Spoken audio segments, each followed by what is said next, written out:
Shalom, want to give all praise, honor, and glory to Yahweh, Bahashim Yahweh Shai, the Wadi Yahweh, Bahashim Yahweh Shai. These are the days, minutes, hours leading to the return of the one who the world calls Jesus Christ. And we know that before Yahweh, Bahashim, the one who the world calls Jesus Christ returns, right? Yahweh is the one the world calls God. Yahweh Shai is the one the world calls Jesus Christ.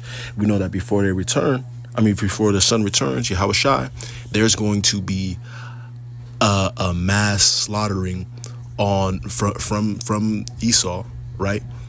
The sword of the Heavenly Father on Jacob, the Negroes, Latinos, and Native Americans, the Israelites. And we know that that's going to come by these different troops. We know that the Heavenly Father is going to set that in play. Now, here's what's going on right now. We have this National Guard going into D.C. And, even though this happened a few times, really, for the most part, things like this are unprecedented except for wild events. He's just sending them out there. But here's the thing. This is going to be something that's going to be a lot more common until until they just fully disband the police. And remember, they're talking about giving the police immunity. I think that thing was passed already or not. They're talking about giving immunity, so that my way or the highway, comply or die type of mentality is getting ready to be very, very prevalent on the earth. The Heavenly Father is going to have Esau very much establish that. And here's another kicker.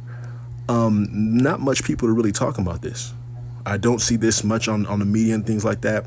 You could argue it's my algorithm, but certain things still pierce through the algorithm, right? Trump's takeover of Washington law enforcement begins as National Guard troops arrive. The new picture of law enforcement in the nation's capital began taking shape Tuesday as some of the 800 National Guard members deployed by the Trump administration began arriving.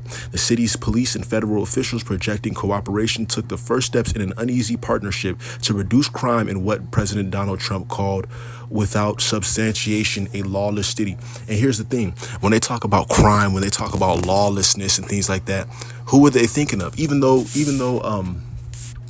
a lot of the most ruthless and violent is Esau, right? He gets mad, he loses a job or whatever, he going and blasting places up.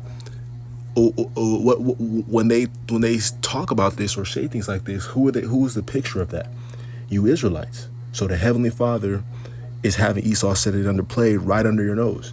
You had a lot of these Jakes think it's cool to run up and steal, because it's not $900 worth of things. They'll just take $500, $800 worth of things, and they think it's cool. Well, guess what? Esau is getting ready to take away all that. How?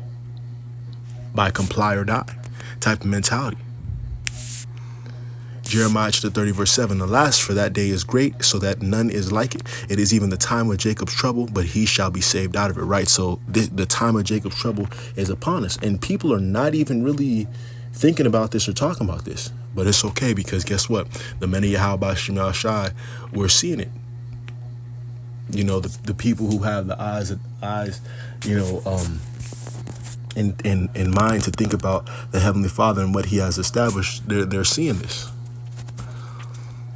Romans 13:4, for he is the minister of God to thee for good, but if thou do that which is evil, be afraid, for he beareth not the sword in vain, for he is the minister of God, a revenger, to execute wrath upon him that doeth evil. And here's the thing. We live in America. You have different brothers that live in DC, different brothers that live in California, a lot of these different places. Here's the thing. Through the spirit and power of Yahweh Shai, the Lord's going to make sure that we're saved out of it, because these different things can happen to us, but we know that, if we're obedient, loving towards the Heavenly Father, the Lord's going to make sure that we're straight in these last days.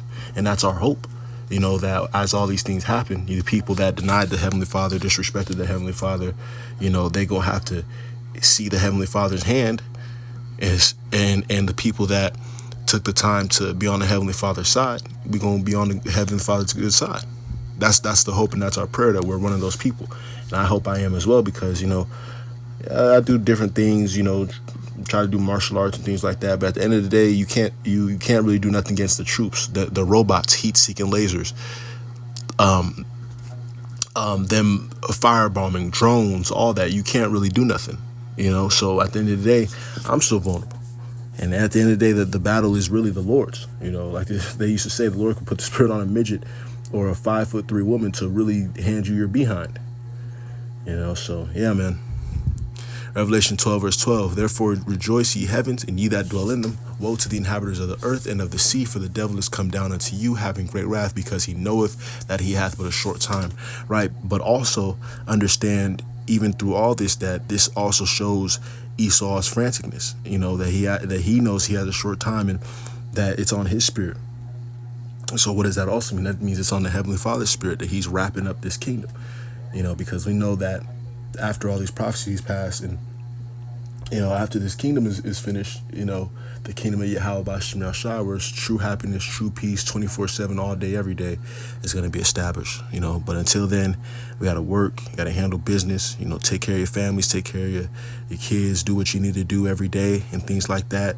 Eat your food, take care of yourself, work out, be healthy, try your best, to take care of things every day, work, and pray to Yahweh B'Shem Yahshua.